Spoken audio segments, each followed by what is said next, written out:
सबको जय मसीह की। आज सुबह का दिन आप सबको मंगलमय हो। परमेश्वर आप लोगों के साथ में रहे और हर एक बुराई से, पापों से बचाए रखे।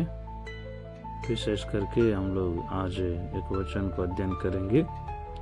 इब्रानियों 13वां अध्याय 4 वचन में हम लोग देखते हैं, विवाह सब में आदर की बात समझी जाए और बिचौना निष्कलंक रहे, क्योंकि परमेश्वर व्यभिचारियों और परस्त्रीगामियों का न्याय करेगा। मेरे प्रियो, इस वचन में हम देखते हैं, विवाह सब में आदर की बात समझी जाए और बिचौना निष्कलंक रहे। परमेश्वर ये चेतावनी के रूप में जवान भाइयों को, जवान बहनों को जिनको शादी नहीं हुआ है उनके लिए बताया जा रहा है। और शैतान का काम है तो विवाह के पहले गलत करने के लिए प्रेरणा करते रहता है, अर्थात बिचौना कलंक करने के लिए, आपका पवित्रता को भंग करने के लिए शैतान काम करते रहता है। शैतान की योजना है कि जवानियों को शादी के पहले गलत काम करने के लिए, गंदे काम करने के लिए बहुत उकसाता है, बहुत उसका मन को भंगटाता है। विचार आना गलत नहीं है, ये तो स्वाभाविक है, क्योंकि आपके अंदर में, शरीर में सभी हार्मोन्स काम करने के चलते सही ढंग से, सही तौर से काम कर रहा है, इसलिए इस प्रकार विचार आएगा। लेकिन उस विचारों के ऊपर में आप जयवंत होना प्रभु चाहता है। पवित्र आत्मा का सहायता से, वचन की सामर्थ्य से आप हर एक गंदे विचार के ऊपर, बुरे विचार के ऊपर जयवंत हो सकते हैं। और परमेश्वर कहता है कि आपका शादी के पहले कोई प्रकार का गंदे काम, गलत काम नहीं करना है, क्योंकि विवाह आदर की बात समझी जाए और बिचौना निष्कलंक रहे। तो हम शादी के समय में पवित्र हो करके, निष्कलंक हो करके विवाह के कार्य में पति पत्नी के रूप में जुड़े जाना परमेश्वर की योजना है।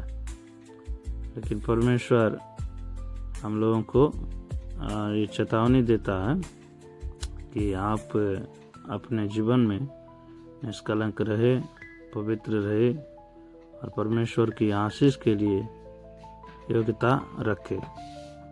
अगर इस प्रकार हम लोग रहेंगे, उसके लिए आगे जब हम लोगों को विवाह होगा, शादी होगा, उस समय में आप आनंद के साथ, आप जो है एक शुद्ध विवेक के साथ अपने पति के साथ में या अपने पत्नी के साथ में आप आनंद मना सकते हैं।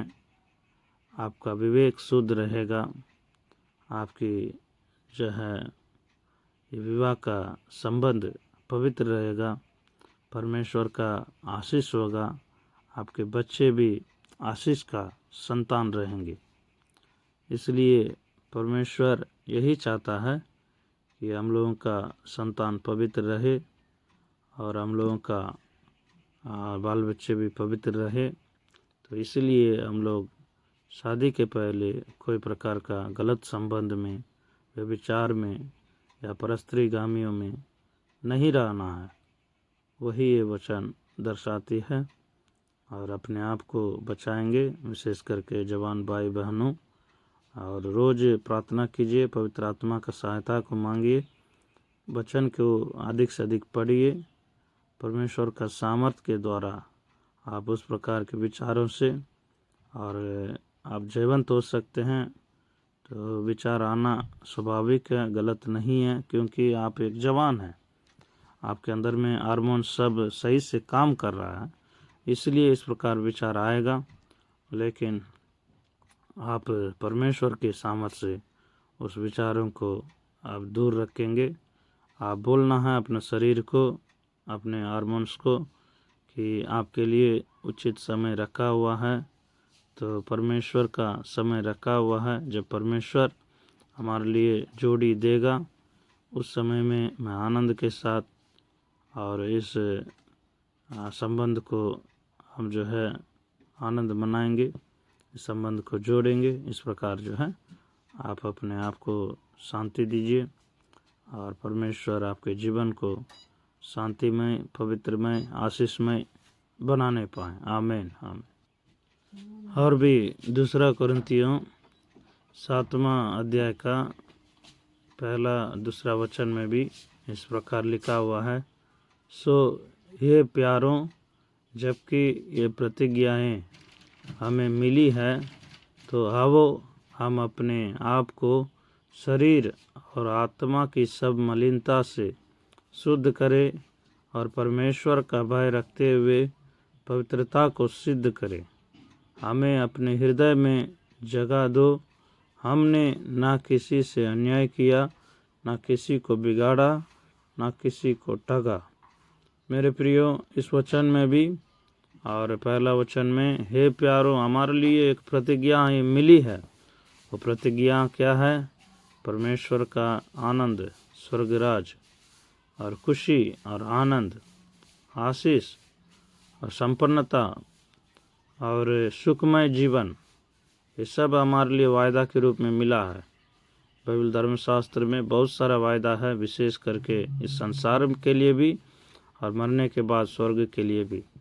तो उस वायदा हमारे लिए मिली है, इसलिए शरीर और आत्मा की सब मलिनता से शुद्ध करें। एकदम शरीर को भी शुद्ध रखें, आत्मा को भी शुद्ध रखें, परमेश्वर का भय रखते हुए पवित्रता को सिद्ध करें।